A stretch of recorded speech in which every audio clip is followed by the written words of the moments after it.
नहीं जाल फिर उभर के न कर सकला तो जो किराए रूपी मकान पे जब मकान मालिक नहीं जाल फिर यो तुम्हारे के न कर लियो बनी कि लगी यो को न जानन यह बात अमल का जान छू।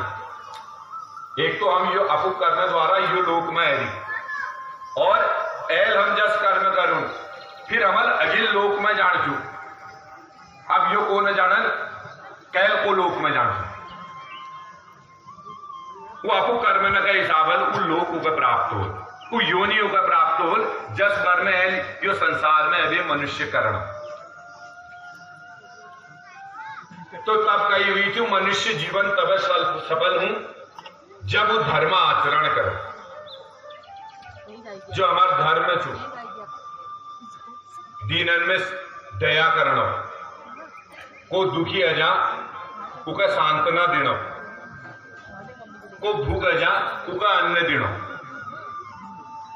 और को प्यासा अजा उका पान पीना को बेसहारा अजा उका रूना ठौर देखना यो छो अमर धर्म और के ना यो संसार में जो मनुष्य यका समझ गोई यका करण बैठ गोई तो समझो वीक जो जीवन वो धन्य है गोई बकाई के करण जो किसी संसार में अपन धर्म का समझण अपन जीवन का सफल बढ़ाओ तो पुणी कि जब राजा परीक्षित का श्राप हो जी कि लगी राजा परीक्षित जो श्रमिक ऋषि जी उन्हें अपमान करो कि लगी राजा परीक्षित जब जंगल में शिकार करना ऊपर गया तो शिकार करते करते उनका प्यास लग गई तो उन्होंने एक आश्रम देखा वो आश्रम में गया और कदू आवाज लगे लेकिन वो ऋषि आपको समाधि में बैठी हुई थी उन्हें अनसुना कर उनका सुनाई नहीं दे वो तो भगवान चिंतन में लगी हुई थी राजनल एक बार आवाज लगे लेकिन वो ऋषि तो ध्यान मग्न थी तो राजा का क्रोध अगोए राजा परीक्षित गए जो अभिमन्यु चाल थी तो जब उनका क्रोध अगोए तो उन्हें एक मरी शाप उल्ले दे और वो मरी शाप वो ऋषि गांव ले खिद दे क्रोध में आए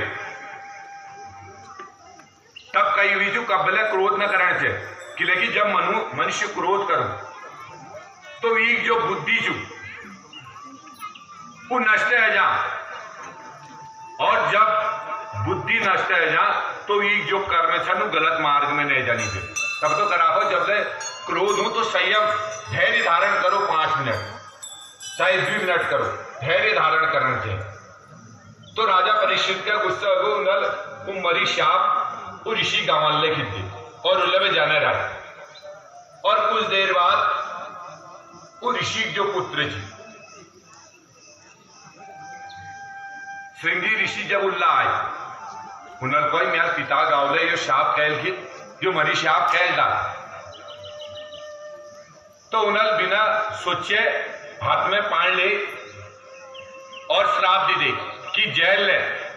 मेरे पिता गांव में जो मरी शाप डाला हो पीक आज बैठी 7 दिन जो तक्षक नागे द्वारा मृत्यु हो जाए वो काट जो शाप छू उका काट लो एक मृत्यु हो जाए जो श्राप छू वो जो शिष्य थी पील दिया वो पुत्र दिया अब जो ऋषि थी वो आपको समाधि में उठ श्रमिक ऋषि का जब होश है तो आपको पुत्र द्वारा पूर्व वृत्तांत सुनना तो न चल गुणों की को तुम्हारे गांव में मरी शाप डाल गए और मीलू का श्राप दिएगा कि जा तो आज बेटी 7 दिन शापल काट गई तेन मृत्यु है जा तो श्रमिक ऋषि बड़ दुखी थे गया उपनी की हे पुत्र पील जो क्या अनर्थ करिए लो कि लकी अगर कोई एक गलत करना तो ई का ऊपर हमला गलत वो तो हमारा राज छो और राजापति गलती होते रहूं उनका हमका दंड देना के अधिकार ना, जो तिल के करिए रहो। तो उस समय में वो ऋषि कुणी की अब तो मुंह बैठी निकल गई वाणी और कमान में निकली हुई तीर कब्बे वापिस न आ सकन। जैली जी तुम राजा के सूचना दीजियो कि फलान दिन आज बेटी 7 दिन तेर मृत्यु हो जाए, तो आपको मृत्यु जो सदगति छू ये उपाय कर ले, वरना फिर दुर्गति हो। जो शापा काटी, जो भ्यो गिरी हुई, जो अकाल मृत्यु वाले थे उनका मुक्ति न मिले, तो उनकी तो दुर्गति है जाए। तो यली जी राजा को सूचना भेज दियो कि 7 दिन में आपको मुक्ति उपाय कर लियो, कोई मार्ग खोज लो जिससे उस राजा की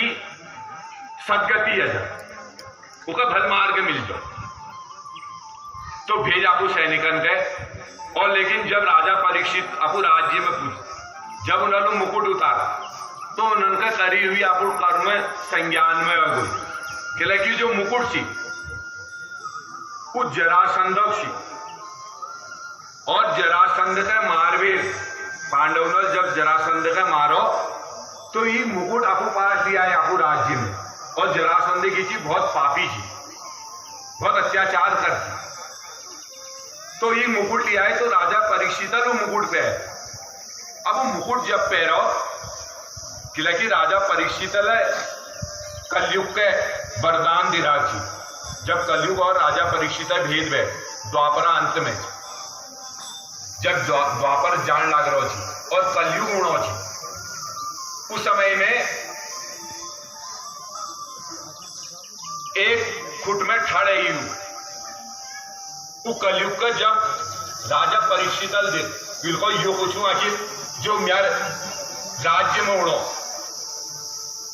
तो ले गया धनुष बाण निकाल वो कलयुग का मारना ऊपर तैयार भाई राजा परीक्षित कि अकल खत्म कर दी। तो राजा परीक्षित पूछ, अरे तू कुछ है बिल्कुल भी कलयुग से मी होने वाली युग सी हो बिल्कुल यार 3 फुट कहां गया है, बिल्कुल मेरे जो 3 फुट थी वो सब पापल खत्म हो गए। एक मात्र फुट में वो बैल ठाड़ ही दौड़ ले। और जो कलयुग में सिर्फ एक धर्म रोल पाई, एक भक्ति भगवान ने रोल बताई, सब खत्म हो जाता। तो राजा परीक्षित जब सुनो ये तो बेकार यो कलयुग इमें अत्याचार ज्यादा छू, भगवान नामो कीर्तन कम छू, तो भी यो कलयुग का मार दियो 3 युग रोल भी, सतयुग द्वापर और त्रेता। तो यली में अगर खत्म कर दू तो जसका मारण का दौड़ी उस समय कलयुग उनका प्रार्थना करना, कलयुग गुणो अरे राजन तुम अगर न मार, तुम अगर मार भी तो पछताल है कि म्योर जस युग तुम्हें न मिल सका, म्योर जस सुंदर युग कलयुग में जो मनुष्य का प्राप्त है सकूं उस सतयुग द्वापर त्रेता में न है सके। तो यली जी तुम अगर मार,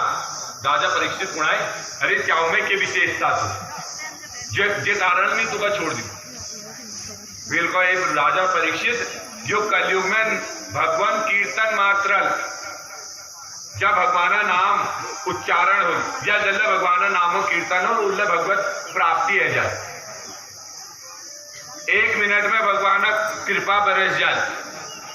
भाव द्वारा एक पत्र अगर मनुष्य भगवान का चढ़ाल भी मनोकामना पूर्ण जाए।